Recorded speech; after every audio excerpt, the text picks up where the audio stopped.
Hey guys, welcome back to Cheat Day Sports. Hope you guys are having a great day. Today is Wednesday. We got some games going on today. We have some rumors of a firing that might be happening. So let's just get right into that. The most recent news that popped up yesterday was that Chip Kelly, regardless of the outcome of the USC game, is probably gone after that game. And I don't think that's a great decision at all by UCLA, like by the AD and everything at UCLA, because what Chip Kelly's brought a lot of success to that team, which they haven't really had. Well, given so last year I think they went 9-4, and then the year before that they went 8-4. So he's had success. Given his first year, I think they went 3-8, 3-9, or no, I think they went 3-8, or no, 3-9. They only got 3 wins this first year, but I mean, he's just gotten better progressively every single year, and I think he's a brilliant college football coach. It didn't work out for him in the NFL, but I think he's one of the great college football minds that we have in the game right now. I just think it's a really big mistake if UCLA does end up doing that. But if that does happen, I think I made a TikTok about it saying that I think the next coach to take that job is probably going to be Jonathan Smith, the head coach up at Oregon State. And I'm just saying that because Oregon State's going to be in a really bad spot next year. I don't know exactly what they're going to be doing, if they're going to be combining them and Washington State, if they're going to combine with the Mountain West to add to that conference, or what exactly they're going to do. But if you're Jonathan Smith, you have to be looking at the future and saying Oregon State's not going to be in the best position in the next 3-4 years, whenever they decide to join, if they can even get into a Power 5 conference, which I think they should have. I think the Big 12 should have thrown them a life raft and brought them in, and Washington State, because they're solid football teams. But when you look at that UCLA job for him, one, he's from Pasadena, so I think he's already from down there. I think he would fit in great. He's kind of a Kyle Whittingham-esque coach.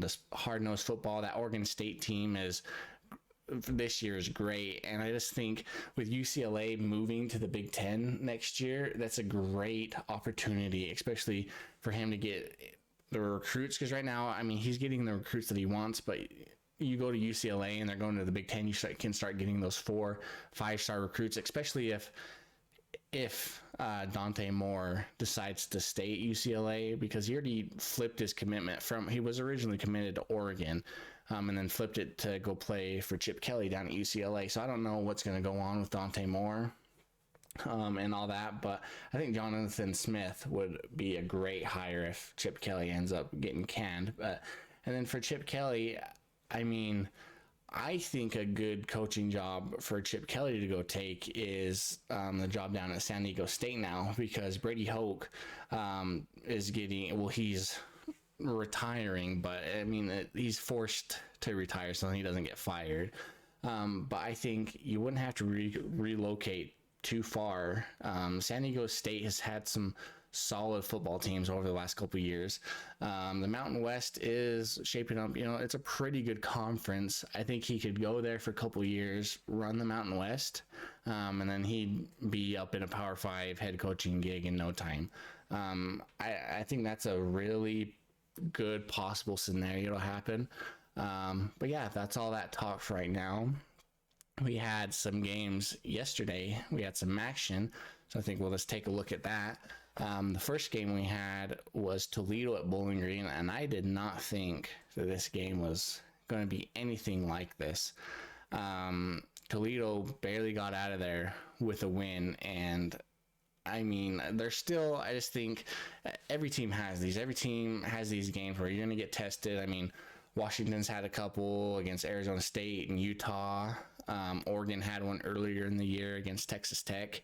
Every team is going to have these type of games, and you just have to be able to win no matter what. I mean, you could be playing a team that has no wins, and they're just out there for the hell of it. You know, they have nothing to lose, and that could be a scary team.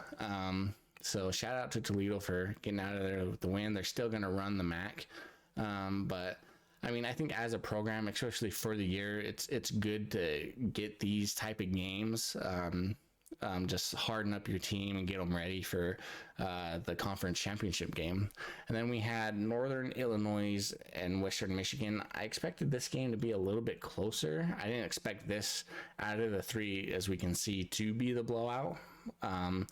But shout out to Northern Illinois. I didn't get a chance to watch this game, but you know, shout out to them. And then the last one that we have is Akron at Eastern Michigan. I picked this game correct. I went 3 for 3 picking these, and I didn't think this game. I mean, I could have seen it being like a 2-score game, but I mean like 10 points. I didn't see this game being that close, but Eastern Michigan gets out of there with a dub. And shout out, we all love action around here. The next thing I'm going to be talking about today is the Big 12 and how this conference championship race is lining up to look, because as of right now, we have Texas is the clear-cut number 1 in the conference right now. And then we have Oklahoma State, Oklahoma, Iowa State, and Kansas State all in a 4-way tie for second. And this has some Pac-12 vibes from last year, because we had last year USC was the clear-cut number 1. Their only loss was to Utah. I mean, same. Texas's only loss this year is to Oklahoma. And then last year, it was Washington, Oregon, and Utah in a 3-way tie for second. So that's why I'm saying it's given off some Pac-12 vibes from last year. I do think that there is a couple teams that have the easiest path, because it's working the same way. If theirs ends up being, I could see there being like a 3-way tie. But I mean, they could honestly all end up being in a 5-way tie, because Texas plays Texas Tech for their last game of the year. And that team is a scary team to be playing when you're 7-1, or you'll be 7-1 in conference going and playing Texas Tech. Even it's at home, but that's a scary team to have to play in the last game of the season when you have college football playoff hopes and aspirations on the line. That's not the team in this conference that I would want to be playing. Some of these other teams have easier games ahead of them, but that's just a scary one for Texas. I honestly could see Texas just winning out. That Texas Tech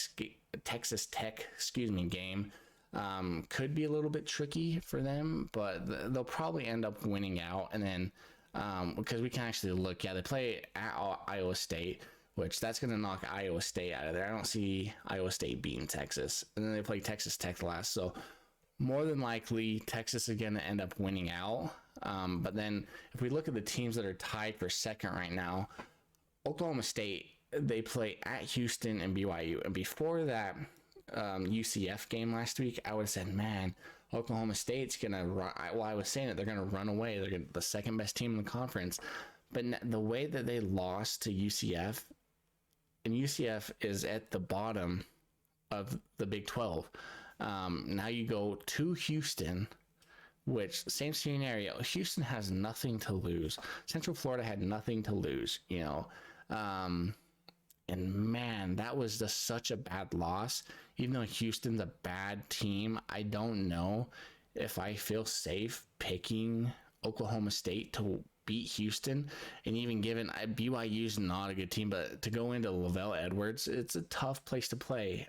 Even though BYU's not that great this year, the way that Oklahoma State played in that game last week, I don't know how you can say, oh, these are for sure wins. I mean, given Mike Gundy's a good coach, I think he's going to have his team in the right mindset.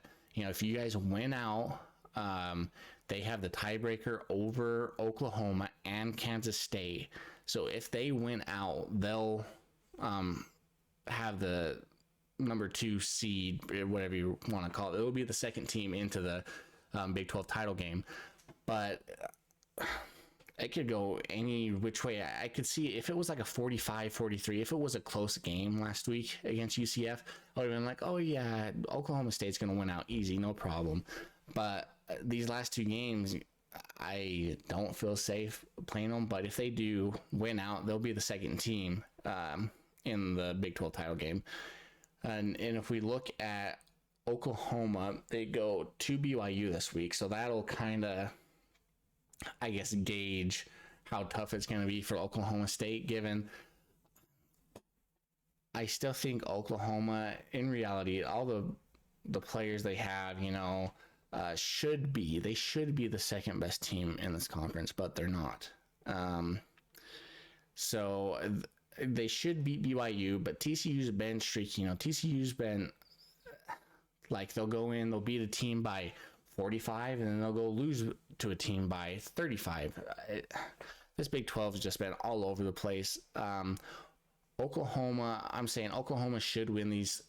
At least they should beat BYU. The TCU game, we might have to wait on that and see. But I have them beating BYU. I think they're going to mop the floor with BYU, and it's nothing against BYU. I am a Utah fan, but BYU, it's just tough going from, you were independent last year, and this is your first taste of Power 5 big boy football. And it just shows you have to have depth at all across the board.